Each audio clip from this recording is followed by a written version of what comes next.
আলু তুলতেই মাথায় হাত, কোনোটা হাতি, কোনোটা ঘোড়া, কোনোটা আলুর আকৃতি পুতুলের মতো। আলু তোলার পর তো তা দেখে অবাক আলু চাষিরা। ঘটনা হুগলি জেলার তারকেশ্বরে গ্রাম পঞ্চায়েত এলাকায়। আর এই ঘটনাকে কেন্দ্র করে চাঞ্চল্য ছড়িয়েছে এলাকা জুড়ে।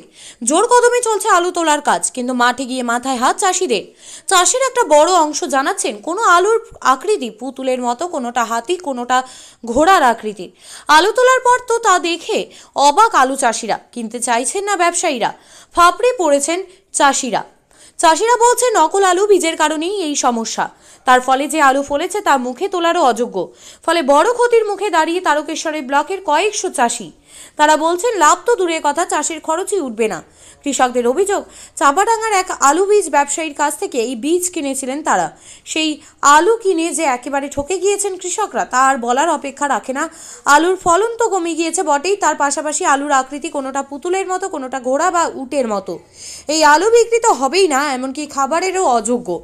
আলু বীজ বিক্রি করা এই ব্যবসায়ীকে কিছু বলেও তাদের লাভের লাভ কিছু হয়নি বলে জানা গিয়েছে। ক্ষতিগ্রস্ত কৃষকরা জানিয়েছেন এমনিতেই চাষবাসের এত ক্ষয়ক্ষতি হয়ে গিয়েছে, তার উপরে আলু বিক্রি হবে না। তাই এই মুহূর্তে প্রশাসন যেন পাশে দাঁড়ায়, না হলে পথে বসা ছাড়া আর কৃষকদের কোনো উপায় থাকবে না বলে জানাচ্ছেন ক্ষতিগ্রস্ত কৃষকেরা। ত্রিনয়নী জুয়েলার্স হলমার্ক সোনার কাজ করা হয় ও কেডিয়াম পানি কাজ করা হয়।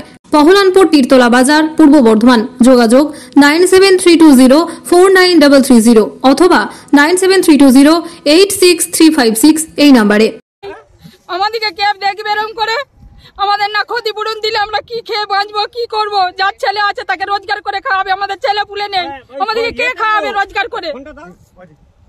আমরা কিভাবে দাঁড়াবো? আমাদের এই জমি থেকে আমাদের সবকিছু হয়, ভাগের জমি ঠেঙে খাই। আমাদেরকে না দিলে আমরা কি করব? ক্ষতিপূরণ আমার চাই। সে কেন ধরা দিচ্ছে না, কেন আসছে না, আমাদেরকে কেন দেখছেন না? সে দিয়েছে তো পয়সাটা 2000 টাকার বেলা ক্যাশ গুনে নিচ্ছে, কেনই বা দেবে না? আসুক, সে দেখে যাক, জেনে যাক যে চাষি মিথ্যে বলছে কি সত্যি বলছে, কেনই জমিকে আসছে না। তার কাছ থেকে তো বীজটা নেওয়া হয়েছে। আমরা কিভাবে চলবো? আমাদের কিভাবে দাঁড়াতে হবে?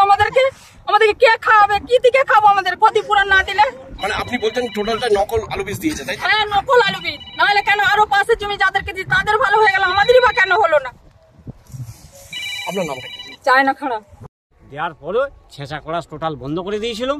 বন্ধ করে দেওয়ার পর এখন সেই আমরা এডিওকে জানিয়েছি, কৃষি ক্রেতা সুরক্ষাকে জানিয়েছি, এমএলএ সাহেবকে জানিয়েছি।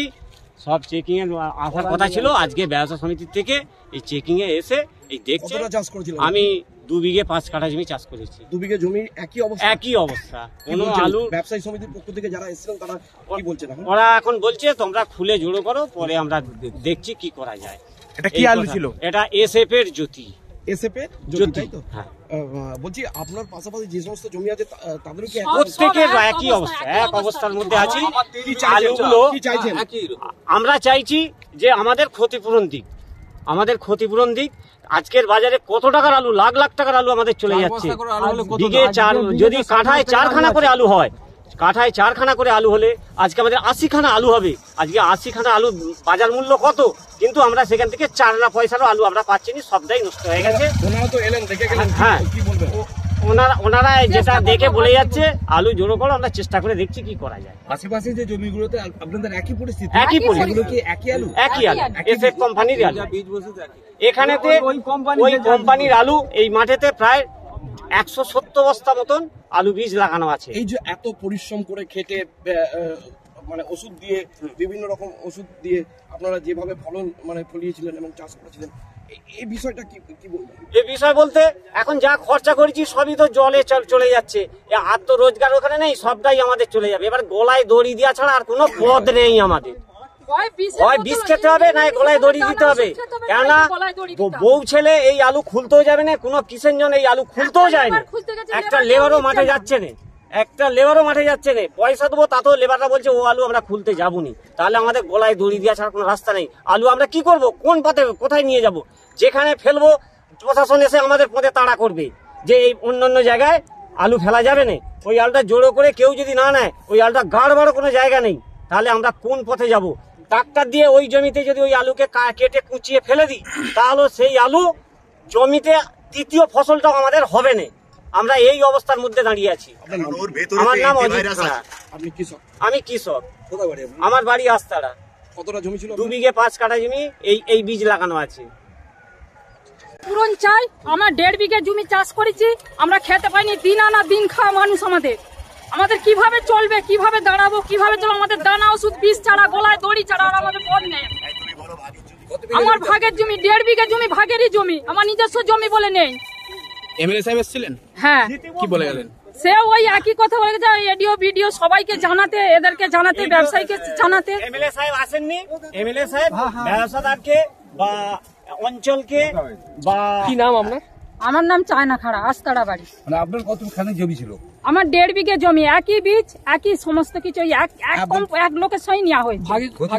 ভাগের জমি নিয়েছি, আমার সব ভাগের জমি, নিজের জমি বলে নেই। ক্ষতিপূরণের কথা দেখবো, চেষ্টা করবো, এইটাই বলে গেছে এই ব্যবসায়ীরা। ব্যবসা সমিতি? হ্যাঁ, নিয়েছিলেন কোথায় আলুটা? ওই টিঙ্কু দলুয়ের সঙ্গে, প্রভাস দলু, দেশবন্ধু স্টোরের সামনে। আমরা মেয়ে মানুষ ততটা জানি না, ছেলেরা তো এনেছে। ও সে আসেনি, তার সে ঘোড়া দিচ্ছে না, তার ব্যবসা সমিতির লোক। আমরা দেখবো, চেষ্টা করবো, কি করবো আমরা?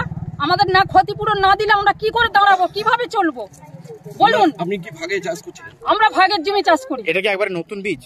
হ্যাঁ, নতুন। তারা দায়িত্ব নিয়েছিলেন যে ভালো আলু হবে এরকম বলেছিলেন? সেটা বলেছে তো, 1 নম্বর বীজ বলে দিয়েছে তো। যেখানে 2000 টাকা দাম নিয়েছে সেখানে 1 নম্বর বলে দিয়েছে। সে যদি এরকম করে আমরা কিভাবে চলবো, কিভাবে দাঁড়াবো বলুন? আপনার নামটা একটু বলুন। চায়না খাড়া। আমি কি বলবো, মাথা ঘুরে যাচ্ছে। হ্যাঁ, কত টাকা করেছিলেন দিদি? ওই তো আমাদের ওই হাজবেন্ডে তো বলছিল 2.5 বিঘা জমি চাষ। আচ্ছা, মানে কি দেখলেন? আলু ফোড়ার সময় কি দেখলেন? কি দেখবো, আলু দেখি তো মাথা ঘুরে যাচ্ছে। সমস্ত আলু ফাটা তো। কি নাম আপনার? কৃষ্ণা খাড়া। কতটা আলু হয়েছে? সাইজটা একদম ছোট। এত বড় বড়, এরকম ফাটা লম্বা। আপনারা চলুন না, সব দেখানোর। ভাত ছাড়া বাঙালির দিন চলে না। আমিষ হোক বা নিরামিষ, যে কোনো পদের সাথেই চাই ধোয়া ওঠা গরম ভাত। আর সেই ভাত যদি হয় বাসন্তী গোল্ড চালের, তাহলে তো কোনো কথাই নেই। বাসন্তী গোল্ড, নামেও শোনা, রূপেও শোনা। সুস্বাদু ঝরঝরে ভাত খেতে বাড়িতে আনুন বাসন্তী গোল্ডের মিনিকেট, 1010, করিশ্মা, বাঁশকাঠি এবং রত্না সহ বিভিন্ন ধরনের উন্নত মানের চাল। আমাদের ঠিকানা মা বাসন্তী রাইস মিল, মিরপুর, উচালন, পূর্ব বর্ধমান। আমাদের যোগাযোগ নম্বর 6296406470। আমাদের আরো একটি যোগাযোগ নম্বর হলো 9475740509। মনে রাখবেন, মা বাসন্তী রাইস মিল।